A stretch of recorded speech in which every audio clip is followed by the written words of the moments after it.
Hello student, welcome to learning pathway. एक बार फिर से आपका लर्निंग पाथवे में स्वागत है। एट ग्रेड अभ्यास पुस्तिका अंग्रेजी कक्षा 7 को हम आज फिर कंटिन्यू करेंगे और इसका आज लेसन 4, क्योंकि 3 हो गए ना, तो लेसन 4 अनीता फीड्स अप्पू को की जो एक्सरसाइज है उसको कंप्लीट करेंगे। तो चलिए स्टार्ट करते हैं। Question number 1, multiple choice question. Multiple choice question मतलब होता है जहाँ पे आपको क्या करना है, 4 ऑप्शन दिए होंगे, उन 4 में से आपको करेक्ट वाला ऑप्शन चूज़ करना है। तो चलिए देखते हैं बिना देर किए हुए। What is the name of elephant in the story. Story में एलिफेंट का क्या नाम था? कालू, अप्पू, मिक्की, गप्पू। तो आप सबको पता है अप्पू था, तो अप्पू आपको लिख देना है। Anita is surprise to see the elephant at her. तो उसका एलिफेंट को कहाँ देखा था? तो दरवाजे पर, तो डोर आ जाएगा। ठीक है। Consider the following statement about elephant. Elephant के बारे में आपको बताना है कि सही क्या है। अब देखिए लिखा, अ हर्ड में have 20-25 female elephant and young ones. कि एक साथ वो लोग क्या 20-25 आदि रहते हैं और उनके बच्चे रहते हैं? तो ऐसा तो कहीं नहीं देखा जरूरी है। Male elephant live in the herd till they are 4-5 years old. क्या 4 साल 5 साल के जो एलिफेंट होते हैं, मेल मेल मतलब जो नर होते हैं, है ना, वो क्या हर्ड में, हर्ड मतलब होता है ग्रुप में, है ना, क्या ग्रुप में 4-5 साल के लिए बड़े माने जाते हैं? तो ये सब भी ऐसा कुछ नहीं होता है। फिर सी देखिए, an adult elephant can eat more than 100 kg of the leaves and twigs in a day. तो ये बिल्कुल सही है कि जो बड़े हाथी होते हैं, है ना, वो क्या करते हैं, 100-100 किलो खा लेते पत्तियाँ। In an elephant heard the oldest female elephant decides everything. ये बात मान सकते हैं कि जो पुराने मतलब जो सबसे ओल्ड जो फीमेल एलिफेंट होते हैं उनकी बात को सब मानते हैं। इसलिए आंसर क्या हो जाएगा, ये वाला सी एंड डी। क्लियर। चलिए next number 4, he will be coming blank बस। ही विल बी कमिंग कैसे आया वो? तो बाय बस। Right the singular form of the word children. Children का सिंगुलर बताना है, तो चिल्ड्रन का सिंगुलर होता है चाइल्ड। ठीक है, चाइल्ड क्या है, सिंगुलर फॉर्म है, और चिल्ड्रन जो होता है उसका आपका उसी का जो सेकंड फॉर्म होता है वो होता है पास्ट टेंस, जिसको आप बोल सकते हैं, सॉरी क्या सिंगुलर प्लूरल फॉर्म जिसको बोलते हैं उसको चिल्ड्रन बोलते हैं। ठीक है। चलिए नेक्स्ट क्वेश्चन देखते हैं। Fill in the blanks. Fill in the blanks में आपको अब सही आंसर भरना है। The elephant nose is called. जो एलिफेंट की लंबी सी होती है नोज, उसको क्या बोलते हैं? Trunk. Anita addresses her brother. अपने ब्रदर को क्या बोलती है? भैया। The elephant blank not have small year. छोटे उसके एलिफेंट जो होता है हाथी, उसके जो कान होते हैं वो छोटे नहीं होते हैं, तो डज आ जाएगा। Can an elephant drink a bucket full water at one go. क्या हाथी एक बार में पानी पीता है? तो कैन आ जाएगा। The homophone. होमोफोन मतलब होता है same sound word. For gate is gate. ठीक है, तो गेट मतलब होता है दरवाजा, उसी का होमोफोन लिखना सेम साउंड, तो गेट होता है। ठीक है। नेक्स्ट, वेरी शॉर्ट, टीवी और आई विल का फुल फॉर्म लिखना है। Question number 11, fill the right the full form of the given word. Full form लिखना है टीवी तो टेलीविज़न, आई विल का आई विल ऐसे लिखा जाता है। द वर्ड भैया इज एड्रेस्ड फॉर। भैया किसको बोला गया था? तो महोत को बोला गया था, है ना, तो महोत का स्पेलिंग करेक्टली लिखिएगा। Write the adverb form of the word anxious.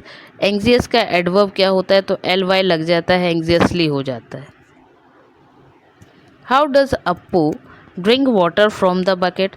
Appu कैसे पानी पीता है? तो आपको पता है उसमें लिखा था suck the water from the bucket, suck करके, है ना, तो इसलिए आंसर आ जाएगा Appu sucks the water from the bucket. Short answer type. Question number 15, how many children can easily fit into howdah. हवार्ड में कितने बच्चे एक बार में फिट हो रहे थे, मतलब बैठ रहे थे? तो more than 6 children can easily fit into howdah. तो कितने? 6 से ज़्यादा। Next question, how do the children feel when Appu stands up and start walking. तो चिल्ड्रन को कैसा लगा जब जैसे ही अप्पू खड़े होने लगा और चलने लगा? तो एक childrens are excited and a little scared as Appu up and starts walking. Children क्या हुए कि खुश तो हुए लेकिन थोड़ा सा डर भी गए जैसे ही वो खड़ा होके चलने लगा। Number 17 question, how do you feel when you play with your pet animal? आपको कैसा लगता है जब आप अपने पेट एनिमल, पेट मतलब होता है पालतू, पालतू जानवर के साथ खेलते हो तो कैसा फील करते हो? तो आई फील वेरी एक्साइटेड, बहुत एक्साइटेड फील होता है, एंड हैप्पी, और खुश होते हैं, when I play with my pet animal, जब हम अपने पेट एनिमल के साथ खेलते हैं। Children are excited to see the elephant. Question number 18, change into interrogative sentence. Question 18 में बोला है कि आपको क्या करना है, ये सेंटेंस दिया हुआ है, ठीक है। Children are excited to see the elephant, इसको इंट्रोगेटिव में बदलना है। इंट्रोगेटिव मतलब होता है क्वेश्चन मार्क। तो जब हम क्वेश्चन मार्क में बदलेंगे तो जो हेल्पिंग वर्ब है वो पहले आ जाएगा और बाकी चीज़ें लाइन से वैसे ही लग जाएंगी और आखिरी में क्वेश्चन मार्क लग जाएगा, ठीक है। Are children excited to see the elephant, और ये हो गया आपका क्वेश्चन का आंसर। अब यहाँ पे आपको फिर से 4 लाइन दी हुई है, आई लव लिटिल पूसी, ये आपके में पोयम भी है। इस पोयम को पढ़ के और क्वेश्चन के आंसर्स देने हैं। हाउ इज़ पूसीज कोट, पूसी का कोट कैसा था? तो पूसीज कोट इज़ वार्म। देखिए ये सब आपको कहाँ पे लाइन मिल जाएगी, ये सब यहीं दिया हुआ है, पैराग्राफ में भी दिया है, मैं पैराग्राफ में दिखा दूँ, ये लिखा है कोट इज़ सो वार्म, है ना। तो पूसीज कोट इज़ वार्म, समझ आ गया। चलिए नेक्स्ट देखते हैं, when is the pussy is harmless. Pussy harmless कब नहीं होती? द पूसी इज हार्मलेस कब हार्मलेस होती है? If she is not hurt, यदि उसको हम परेशान नहीं करेंगे तो वो हमको हार्मलेस मतलब परेशान नहीं करती है। What would you do after you save the cat trapped in the bushes. यदि कोई कैट, बिल्ली, आपको दिखे कि वो कहाँ झाड़ियों में, बुशेस मतलब होता है झाड़ियाँ, झाड़ियों में फंस गई है, तो आप क्या करोगे? तो हमें क्या करना पड़ेगा, provide safe and comfortable area, give food and water. क्या हम क्या करेंगे, उसको पहले तो वहाँ से निकाल के अच्छे साफ़ सुथरे जगह पे जहाँ पे कहीं दिक्कत ना आ रही हो, झाड़ियाँ फंस ना रही हो, है ना। और फिर उसको क्या देंगे, उसको खाना देंगे और पानी देंगे। खाना और पानी क्यों लिख रहे हैं? क्योंकि उसको देना तो एक्चुअल में क्या है, मिल्क देना है, तो मिल्क भी लिख सकते हो। Next number question, the tea is blank hot then nobody can drink it. The tea is so hot, ठीक है। राइमिंग वर्ड, राइमिंग वर्ड मतलब होता है सेम साउंड वर्ड, जब आप कुछ बोल रहे हो तो बोलने में सेम आ रहा हो, जैसे हाम, फार्म, वाम, ठीक है। तो ये हो गए आपके same sound word. Now question number 20th, right a paragraph with the help of a picture given below.